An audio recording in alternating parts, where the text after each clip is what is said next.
Madison's video. I'm just amazed how well bears can open car doors. Yeah, they're incredible. I know. And then the battery's going to be dead by the time you get out there. The light's on. That's our time for now. Have a great weekend, everybody. Go Brewers, go Badgers. We'll see you here Monday. News 3 at 5 starts right after this.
Right now at 5, Madison Mayor Paul Soglin says he will run for re-election. After all, we'll hear from other candidates for mayor. Tony Evers and Scott Walker are getting ready for their first debate tonight. What you can expect to hear during that debate. And a must-win for the Milwaukee Brewers happening tonight against the Dodgers. We'll have live coverage ahead of Game 6 from Miller Park. This is News 3 at 5. Thanks for staying with News 3. He's back. Madison Mayor Paul Soglin says he is ready for yet another term as mayor. Soglin threw his hat into the already packed race this morning. Our Kelly Arthur takes a closer look at his and his opponent's campaigns. Kelly? Well, as you know, Soglin has been here for a while. He says he has a proven track record and still has more to prove. If elected, he wants to tackle immigration issues and prevent flooding issues. But he's facing a crowded race with 7 other candidates. I can assure you that there will not be a third sequel. That was Paul Soglin back in July. This morning, he sounded very different. Hi, I'm Paul Soglin, and yes, I'm going to run for mayor of Madison. Mayor Soglin joining a large roster of candidates vying for the job. We caught up with some of them today who say it's time for someone else to step in. In my candidacy, you have someone who has, as a profession and as just a leader, has had to build unique partnerships to take on difficult challenges, has had to be creative, has had to bring in new resources, which is something the city will have to do to deal with some of our big issues. I'm excited to bring to bear my experience leading on the Madison City Council, my experience leading in the private sector, and my experience being an advocate and champion for education in our community. Madison needs to be a city that's full of neighborhoods with kids ready to learn, families that feel safe and healthy. My day job is here at UW, where I run the Mayor's Innovation Project, which is a national learning network for mayors and their senior staff focused on the high road of equity, sustainability, and democracy. So I've worked with mayors all across the country on a whole wide range of city issues.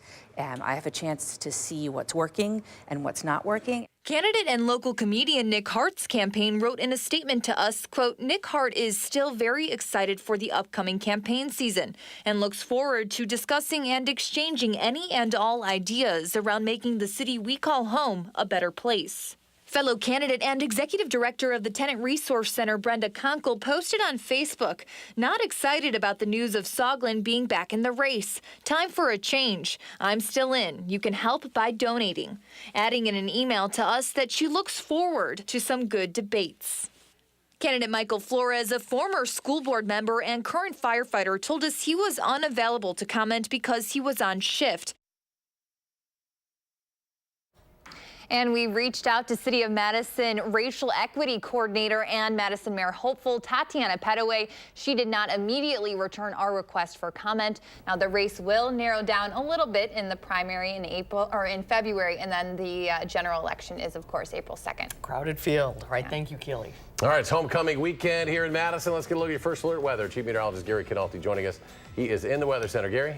Looks like a chilly homecoming weekend with temperatures below normal for both tomorrow and for Sunday. As we start out by taking a look at visible cloud track, we've had clouds for much of the day today, just a few peaks of sun after some morning showers, but notice the sky is clearing very nicely across much of Minnesota and western Iowa. We'll see a period of clear skies for tonight before some clouds up in northern Minnesota drop in by early tomorrow morning, and those clouds bringing a few scattered light showers up in the arrowhead of Minnesota. Here in southern Wisconsin, we should be rain-free through much of the night, but by the time the precipitation reaches us, it might be cold enough for perhaps even a few flurries of snow to mix in with the rain showers. Low temperatures this morning held up because of the cloud cover. Here in Madison, we only dropped to 48 degrees. Our high temperature made it only to 54, and right now we're seeing temperatures in the middle 50s to around 60. It's possible our temperature could go up another degree or two before they start falling. Winds, though, are out of the southwest. They start shifting to a northwesterly direction west of La Crosse, and that will bring in colder weather for the weekend. In fact, by tomorrow morning, temperatures will be in the upper 30s. There's a possibility for a few showers. It could be mixed with a few flurries of snow tomorrow morning. We'll turn partly sunny tomorrow afternoon. That high of 44 about midday with temperatures holding steady for much of the day. That's your first alert forecast. Gary, thank you. Dispatch logs show multiple shots were fired in the home of a northwestern Wisconsin girl who vanished after her parents were found dead inside that home. The Barron County Sheriff's Department released those dispatch logs that indicate responding deputies found multiple rounds in the home and a door kicked in. Those logs also indicate the initial 911 call that summoned deputies to the home early Monday came from a cell phone belonging to the girl's mother, Denise Kloss. Deputies discovered Jamie Kloss's parents fatally shot in their home in rural Barron. The 13-year-old girl was nowhere to be found. Investigators say she is still in danger and is not a suspect in her parents' deaths. A Walworth County Sheriff's deputy shot and killed a suspect overnight. Authorities say deputies tried to pull over a suspect after he was seen driving recklessly in Elkhorn. After a pursuit, the suspect stopped his car and the deputy got out of his squad car. The sheriff's office says the suspect then drove toward the deputy who fired his weapon, killing the man. An attorney for one of the victims in the Quintez Cephas case is speaking publicly for the first time. In a letter, the victim's lawyer tells News 3 that accusations that one of the victim's father is racist are false.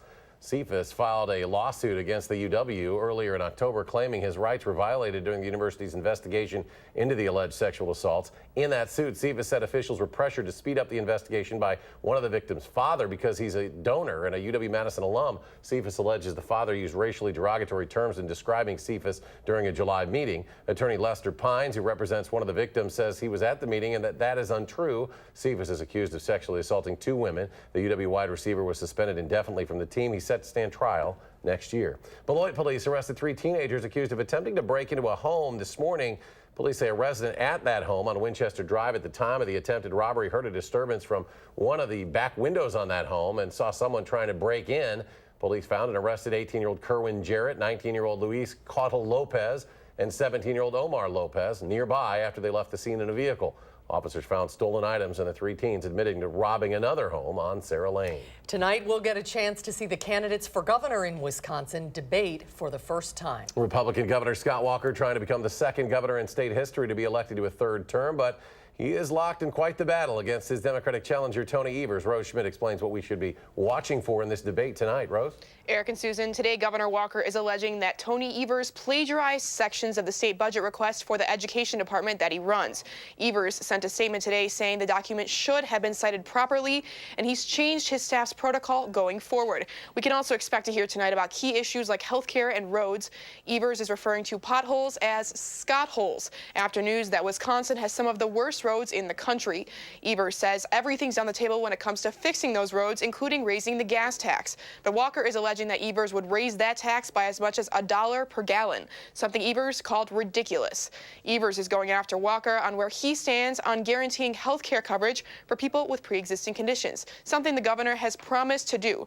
Those protections are guaranteed right now under the Affordable Care Act, which Evers supports, but Walker has been a longtime opponent of the ACA. All right, Jessica Arp, part of that panel tonight in that debate. Rose Schmidt, live at our news center. We look forward to tonight. Rose, thank you. About an hour ago, the Democratic Party of Wisconsin, by the way, announced former President Barack Obama will visit the state next Friday. He'll be campaigning with Senator Tammy Baldwin and Tony Evers in Milwaukee ahead of this November's election. President Trump will also be in Mosinee on Wednesday. It is win or stay home for the Brewers tonight. Game 6 of the National League Championship Series at Miller Park. Yeah, the Dodgers lead that series 3-2. News 3's Melissa Kim joins us now live at Miller Park, where the Brewers hope history will not repeat itself. Melissa.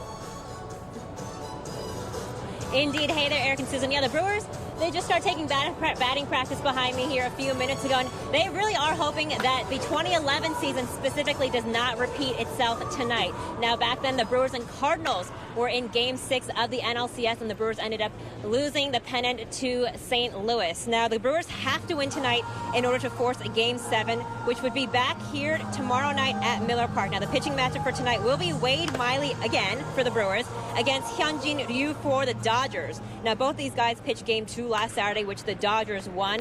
And in order to combat Ryu in this game, Craig Counsell making some changes to the batting order tonight, moving Jesus Aguilar down and Travis Shaw hitting cleanup. Bullpen's done a really nice job, and we've had trouble putting rallies together against their bullpen.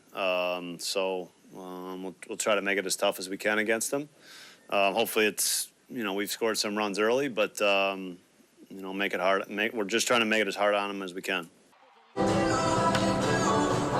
Now, the top of the lineup here has really been struggling against the Dodgers. Lorenzo Cain hits in that leadoff spot. He's 6 for 24 against the Dodgers. And Christian Yelich, man, he is not the Christian Yelich that we saw in September. He's 3 for 20 against the Dodgers. Now, the winner, Craig Counsell said no changes will be made to that part of the lineup, though. So he's really hoping that one of these guys, maybe both these guys, will hopefully get a big hitter, just a hit period against Ryu tonight. Now, the winner of this series will face the Boston Red Sox. They won the American League pennant last night. Now, of course, a lot of fans trying to get to this Game 6, and Adam Dexter actually caught up with one of those fans here today who really tried hard to get to this game today, Adam, right? Yeah, Melissa, I thought we had a bit of a drive to the game, but today I caught up with a fan who drove all the way through the night from Columbus, Ohio. Not Columbus, Wisconsin, Columbus, Ohio. Now, I met Josh Larson today while spending time near the Fiserv Forum in downtown Milwaukee. He's a Wisconsin native, but when work ended last night, he got in his car and drove straight through. He says seeing his Brewers in the NL Game 6 is an opportunity he can't afford to miss up.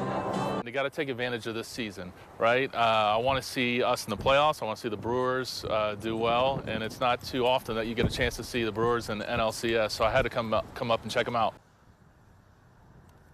Now, to put this in perspective, the last time the Brewers made it to the World Series, Larson told me he was 7 years old. So, again, he wanted to make it back, and he knew even if he had to drive all the way from Ohio straight through the night, seeing his Brewers only a couple of wins away from making it back to baseball's biggest stage was something he couldn't pass up. Absolutely. You got to seize the day, right? Bucket list item. Yeah, that's for sure. Adam Dexter and Melissa Kim reporting live from Milwaukee. Thanks, guys. Where the sound system apparently works. Yeah. Besides the Brewers and the Dodgers, tonight is the first ever regular season home game at the beautiful new Fiserv Forum. The Milwaukee Bucks host the Indiana Pacers. They won their first game of the season, by the way, Wednesday night by 1 point, 113-112 down in Charlotte over the Hornets. Tip-off tonight set for 7:30 at the brand new arena. Current Badgers, former Badgers, and just Badger fans are all celebrating homecoming in Madison tonight. Here's a live look at the homecoming parade route, which starts in about an hour at 6 o'clock. The parade will feature the UW Band, the Spirit Squad, and dozens of floats. And just a reminder, parts of Wisconsin Avenue, Gilman Street, Lake Street, and all of Langdon Street will be closed for the parade. Along with the parade, the Flamingos are back to fill the hill on Bascom Hill. This is a tradition that goes back to a prank pulled by a student group in 1979. The Alumni Association now plants a flamingo for every donation made to the university. The Badgers play Illinois 11 a.m. tomorrow morning at Camp Randall Stadium. And there's more to come on News 3 at 5. Up next, continuing coverage of the missing Saudi journalist as the White House continues to ask for answers about his disappearance. And time is running out to buy a Mega Millions ticket before tonight's historic drawing. We'll tell you the current jackpot when we come back. And closing the week on Wall Street, the Dow up 65, the NASDAQ loses more than 36, the S&P off a point. We'll be right back.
Welcome back. Washington Post contributor and U.S. resident Jamal Khashoggi entered the Saudi consulate in Turkey back on October 2nd and hasn't been seen since. Investigations are now underway in both Turkey and Saudi Arabia to find out what happened and who is responsible. CBS News has confirmed the Saudis are preparing to blame Khashoggi's death on Major General Ahmad al-Asiri, a top Saudi intelligence official who is close to the Crown Prince.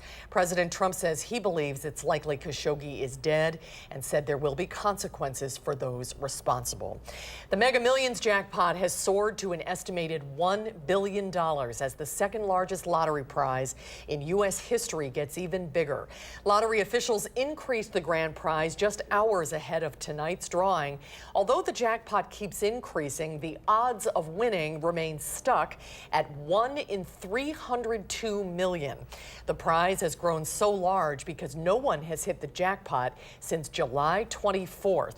The $1 billion prize refers to the annuity option. Most winners opt for cash, which would be $565 million if you win tonight. Officials say if there is no winner, the prize for Tuesday's drawing would be $1.6 billion, tying the largest U.S. lottery prize ever.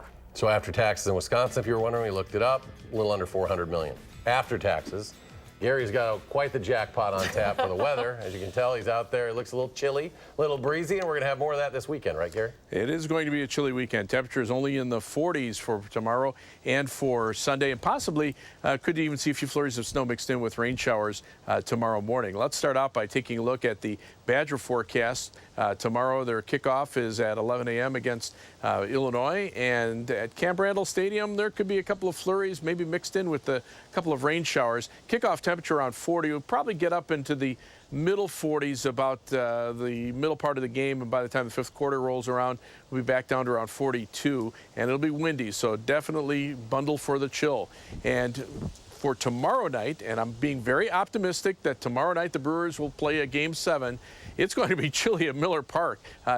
Skies will be clear. Temperatures at game time, or just before game time, will be in the upper 30s, and by the time the game is close to ending, temperatures will be in the middle 30s. So tailgaters for tomorrow will be huddled around the grills trying to keep warm. Temperature trend over the last 24 hours, you can see it actually has been pretty nice. I mean, temperatures mainly in the upper 40s to the middle 50s. The wind, though, does add a little bit of a chill to the air. The time lapse yesterday from the Queen Bee Radio Skycam showed just how clear the skies were. But today, the clouds have rolled in, and it's a completely different view from the Platteville Queen Bee Radio Skycam. There's the cloudy skies, although looks like some sun starting to shine on the water tower there. The WISC Skycam is still pretty cloudy around here, and the Edgewater Skycam in downtown Madison showing mostly cloudy skies. As we check out the almanac for today, our high temperature made it up to 54 degrees. The low temperature this morning, though, only at 48, so the cloud cover had a lot to do with that. And right now our temperature's at 55, so that's a new high for the day. Winds out of the west-southwest at 10 miles per hour. Skies are mostly cloudy. There is a meteor shower this weekend, the Orionid meteor shower, and this will peak Saturday night and Sunday night. We should have good visibility both nights. Skies will be clear. Temperatures will be on the cool side. You could see up to 20 meteors per hour. The problem, though, is that we have almost a full moon, and that will add a lot of light that will make the meteors harder to see. Plus, the meteors themselves will be short-lived because they'll be heading right toward the Earth's atmosphere, just the way the meteors are striking the Earth's atmosphere, so they'll be a little shorter-lived. Low temperatures this morning, actually pretty comfortable, in the 40s to around 50. Current temperatures now are in the upper 50s to the middle 60s, where there's some sunshine out to the west, but jet stream still remains overhead, and that jet stream shifts to the northwest, to our northwest, and that will bring in cooler weather, especially as we head toward the rest of the weekend. So 38 for the overnight low temperature. Skies will become clear for a time tonight, then it'll turn cloudy with a slight chance of a shower by morning. Tomorrow, look for a high of 44. That'll be around lunchtime. Temperatures will hold nearly steady all day. In the morning, there could be a shower or a flurry. Partly sunny skies in the afternoon, and it'll be windy as well. Future track shows the skies clearing out for a time overnight, and then the clouds moving back in by early tomorrow morning. And again, those showers could be mixed with a couple of flurries of snow before they come to an end. Skies will clear out for tomorrow night with lighter winds. Temperatures will drop into the middle 20s, and on Sunday, look for southwesterly winds to keep temperatures in the upper 40s. As we check out the 7 to 10 day forecast, you'll see those temperatures about average, or maybe just a degree or two below it. Lower to middle 50s for much of next week. There'll be some shower chances toward the end of next week. By the end of the next weekend, there's possibility a couple of flurries of snow could mix in with those showers. First alert traffic for Friday, another big slowdown on the Beltline. That's the view from the TOT camera at Park Street. The Beltline, eastbound Beltline, has been moving pretty slowly all day. We're seeing delays from around Monona Drive back to almost to Whitney Way. Westbound, the delays pretty much in the Fish Hatchery Road to John Nolan Drive area. As far as travel times, almost a half hour from University Avenue out to the interstate, but only 16 minutes going back in the westbound direction. As we check out heading out of Madison, about 28 minutes down to Janesville on I-3990, 19 minutes to Sauk City on US 12, and only 16 minutes out to Sun Prairie on East Washington Avenue and US 151. That's your first alert traffic. All right, Gary, thank you. Ahead at 5, the new e-cigarette advertising trend that is alarming health experts how it's reaching a large number of teens on social media. That's up next.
Studies show teens exposed to e-cigarette advertising are more likely to vape. And now researchers are warning those messages are reaching underage kids through social media. Robert Gray has more. Juul is known for its popularity among teens. Now a new study shows adolescents are being exposed to the e-cigarette device through social media. There wasn't any age gate to get on. A study from the Keck School of Medicine at USC finds underage kids make up 25% of Juul's followers on Twitter. Juul's posts go out into its followers. Those users, those followers of Juul, then retweet into their own accounts. And the message gets propagated within the social network, ultimately reaching a lot of adolescents in a small time period. Research shows adolescents exposed to e-cigarette marketing and ads are more likely to use the devices. Study author Dr. John Patrick Allam says it's a public health concern. Nicotine use during adolescence curbs brain development, and adolescents can become addicted to nicotine via electronic cigarettes, and research has shown that initiation with electronic cigarettes can lead to initiation in combustible cigarettes. Juul says it's taking actions to prevent and combat underage use. In a statement, the company says it's aggressively worked with social media platforms to remove posts and accounts that portray their product in unauthorized and youth-oriented manners. In just 6 months this year, the company says it's helped remove more than 8,000 listings, 450 accounts, and 18,000 online marketplace listings. Robert Gray, CBS News, Los Angeles. More than 2 million middle and high school students used e-cigarettes last year. Stay with us. We'll have another check of your forecast when we return.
Chilly weekend on the way. Yeah, temperatures are in the 50s right now, but tomorrow not quite as much of a bargain. In fact, temperatures mid-50s right now. In fact, it's around 60 out to the west where there is a little bit of sunshine, so our temperatures may go up another degree or two, but not tomorrow. In fact, they'll probably hold steady around the middle 40s. We could even see some flurries of snow mixed in with rain showers in the morning.